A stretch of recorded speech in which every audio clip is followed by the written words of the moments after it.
ಇನ್ನು ಚಿಕ್ಕಮಗಳೂರು, ಉಡುಪಿ ಅಷ್ಟೇ ಅಲ್ಲದೆ ಕರಾವಳಿ ಭಾಗದಲ್ಲೂ ಕೂಡ ಭಾರಿ ಮಳೆ ಆಗ್ತಾ ಇದೆ. ಮಂಗಳೂರು ನಗರ ಸೇರಿದಂತೆ ಹಲವೆಡೆ ಭಾರಿ ಮಳೆ ಸುರಿದಿದೆ. ಇನ್ನು 1 ಗಂಟೆ ಸುರಿದಂತಹ ಮಳೆಗೆ ಕೊಟ್ಟಾರ ಚೌಕಿ ರಸ್ತೆ ಕಂಪ್ಲೀಟ್ ಆಗಿ ಜಲಾವೃತವಾಗಿದೆ.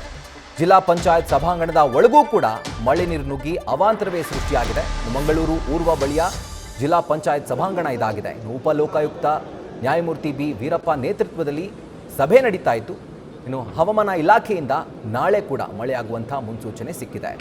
ಸೊ ಹೀಗಾಗಿ ಮೀನುಗಾರರು ಸಮುದ್ರಕ್ಕೆ ಹೋಗಬಾರದು ಅಂತ ಹೇಳಿ ಜಿಲ್ಲಾಡಳಿತ ಒಂದು ಸೂಚನೆಯನ್ನು ಕೊಟ್ಟಿರೋದು. ಡಿಸೆಂಬರ್ 6ರವರೆಗೂ ಕೂಡ ಸಮುದ್ರಕ್ಕೆ ಹೋಗಬೇಡಿ, ಇಳಿಬೇಡಿ ಅಂತ ಹೇಳಿ ಮೀನುಗಾರರಿಗೆ ಜಿಲ್ಲಾಡಳಿತ ಒಂದು ಸೂಚನೆಯನ್ನು ಕೊಟ್ಟಿದೆ.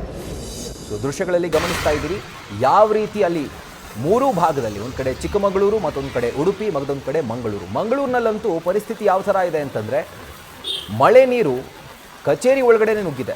ಜಿಲ್ಲಾ ಪಂಚಾಯತ್ ಕಚೇರಿ ಒಳಗಡೆ ಲೋಕಾಯುಕ್ತ ನ್ಯಾಯಮೂರ್ತಿ ಅವರು ಸಭೆ ನಡೆಸಿರುವಂತಹ ಸಂದರ್ಭದಲ್ಲೇ ಭಾರೀ ಮಳೆ ಆಗಿ ಆ ಮಳೆ ನೀರು ಕಚೇರಿ ಒಳಗಡೆ ನುಗ್ಗಿರೋದು ಸರ್ಕಾರಿ ಕಚೇರಿ ಗಮನಿಸಬೇಕಾಗಿರುವಂತಹ ವಿಷಯ.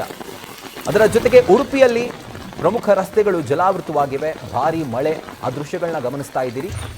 ಮತ್ತೊಂದು ಕಡೆ ಕಾಫಿ ನಾಡು ಚಿಕ್ಕಮಗಳೂರು, ಇಲ್ಲೂ ಕೂಡ ಭಾರೀ ಮಳೆ ಆಗ್ತಿರೋದ್ರಿಂದ ಕಾಫಿ ಬೆಳೆ ಕಟಾವು ಬಂದಿರುವಂತಹ ಸಮಯದಲ್ಲಿ ಏನಪ್ಪಾ ಇದು ಪರಿಸ್ಥಿತಿ ಅಂತ ಹೇಳಿ ರೈತರು ಈಗ ಆತಂಕಕ್ಕೀಡಾಗಿದ್ದಾರೆ. ನ್ಯೂಸ್ ಫಸ್ಟ್, ನಿರ್ಭೀತಿಯಿಂದ ನಿಮ್ಮ ಪರವಾಗಿ.